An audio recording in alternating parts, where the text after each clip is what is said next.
Bakit ba kasi masyado mainit ang ulo mo? Tingnan nga natin ano ba ginawa ni Yorme. 14 billion pesos. Ganyan kalaki ang bumahang pondo para sa mga flood control projects sa Maynila.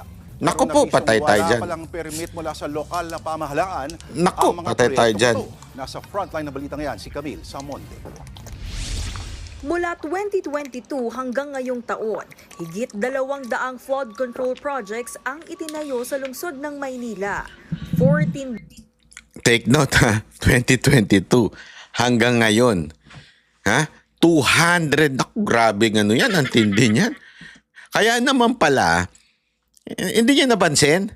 Ang mga may ingay na congressman na umaatake sa mga Duterte ay puro mga karamihan din ay taga Maynila. Si Chua, eto si Abante, yung isa pa, yung mukhang, yung parang wala ng leeg. At saka yung isang medyo papogi. Sila ho yung apat na antinding bumanat kay BP Sara Duterte na dati naman sip-sip kay BP Sara Duterte. Oh. Yung pala naman, ladies and gentlemen, sila po ay merong 200 na flood control project. Naku, kaya naman. Ibig sabihin, nalakad nila. Hindi, ito naman, alam naman natin yan eh. Hindi, wala ko sinasabing ninakaw nila. Ang sinasabi natin, nalakad nila sa leadership ng Kamara na magkaroon sila ng proyekto. Oh. At yan ay 200 na project daw flood control.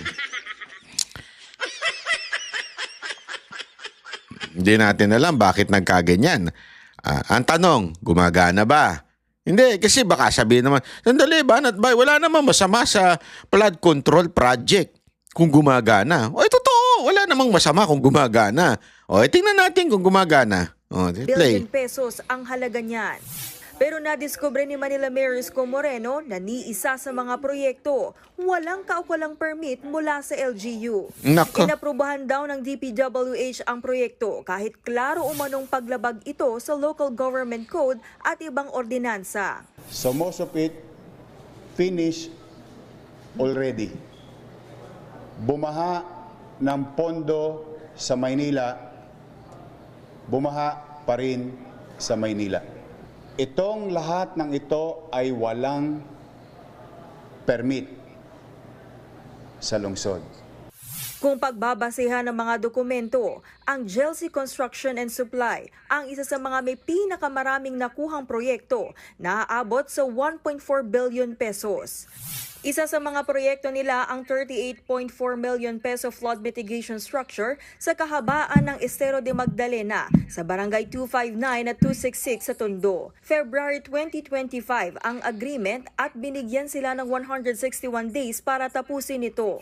Dito sa kinatatayuan ko makikita yung isa sa mga flood control projects na ginagawa ng Chelsea Construction. Dito yan sa kahabaan ng Estero de Magdalena.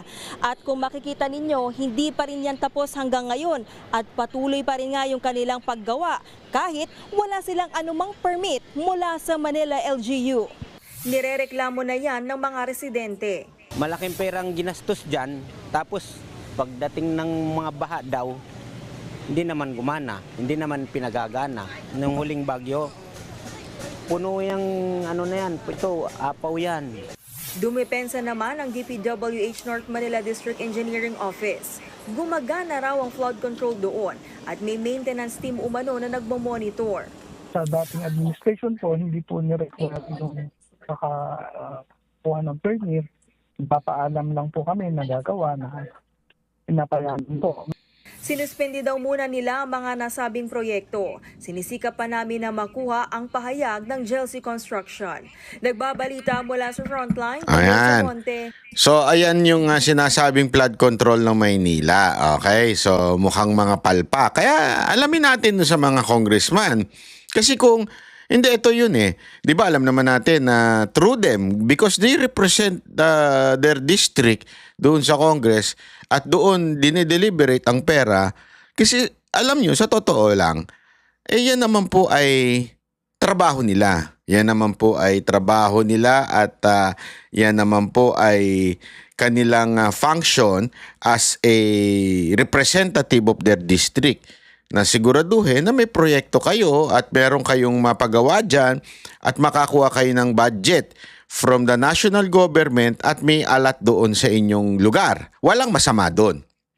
Walang masama doon kung talagang naiaano yung proyekto, natatapos, nagfa-function at hindi siya yung masasabi nating pangit, di ba? O yung isang bagyo lang tapos sira na kaagad. Hindi, dapat hindi low quality.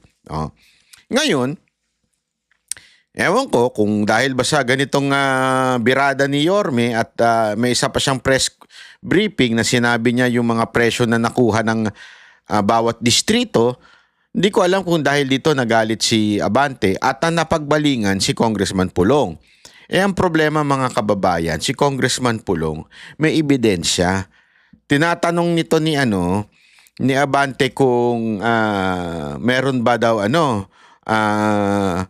tanungin daw niya yung kapatid, sabi ni Abante kay Baste, tanungin daw ni Baste yung kapatid niya ni si Congressman Pulong kung nasaan yung mga project na yun. Ito po ayan.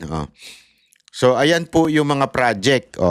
Ito walang ghost project dito. Sabi nga, any Dabawenyo can request project data from DPWH. Our project are transparent and our records are open. Don't drag my brother into your grandstanding.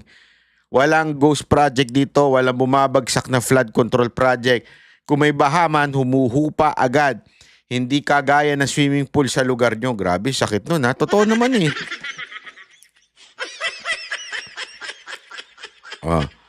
Eto pa ha. Eto, dito, hindi na pinahirapan ng tao. Inilabas niya na mismo. Ayan. Davao City Project, pinakita na dyan. Mga natapos. Ayan completed. Eto. Ayan, may flood control. Kita mo naman, ayos talaga. Ayan, di ba? May resibo, maayos. Eto. Ayan. Di ba? Talagang merong ginawa. At kumpletong dokumento hawak ng at pwede ninyo yan kunin. Any Dabawenyo nga pwedeng kumuha niyan eh. Di ba? Ngayon, sige, ikaw, labas mo yung sayo. Hindi. Ang asta-asta mo Abante ha, nakahanap ka ng katapat mo. Sinasabi mo, tanungin si Pulong. Ayan, sumagot na si Congressman Pulong. Ikaw, ano sasagot mo? Sige nga. Anong meron? Kaya mo sagutin ito? Wala ka, di ba? Hindi mo naman kayang sagutin yan. Pero abangan natin. Malay mo sumagot sa mga susunod na araw. Hindi kasi alam mo, mga kababayan, wag bago kayo dumakdak, siguraduhin nyo meron kayong ebidensya. Kasi alam nyo mga kababayan ngayon, pagdating po sa sa flood control, napakaraming issue. Wag po natin wag po natin tantanan, ika nga. Wag natin pong bitawan yan kasi importante yung chinugi si Torre, pero wag nating tantanan yung issue na yan kasi kami ang boses ng masa, hindi natatakot. Katotohanan lang, di kami nalulunod. Walang bahid ng sismis, lahat ay totoo.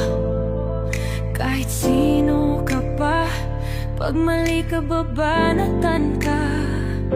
Walang pinipili kulay, wala kaming kinikilingan. Basta para sa bayan, kami lalaban. Pagdama palakpakan,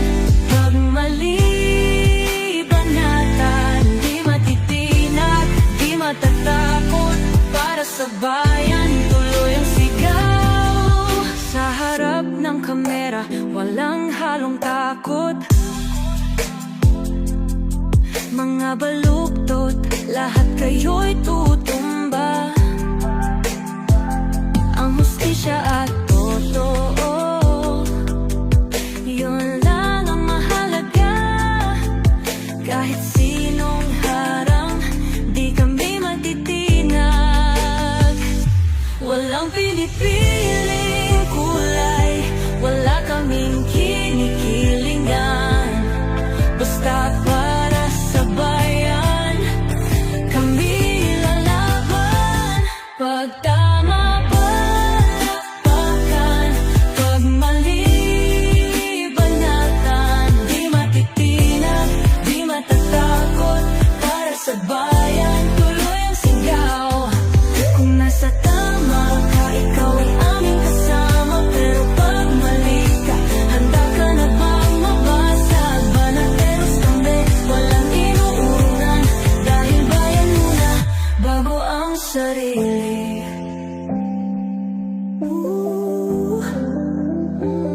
Bago ang sarili.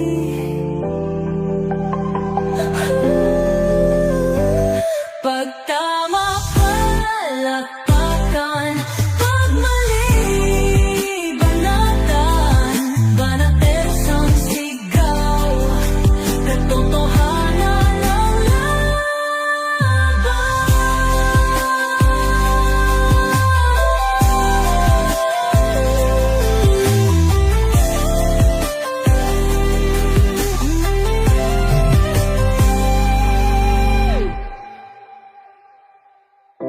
sa harap ng kamera, walang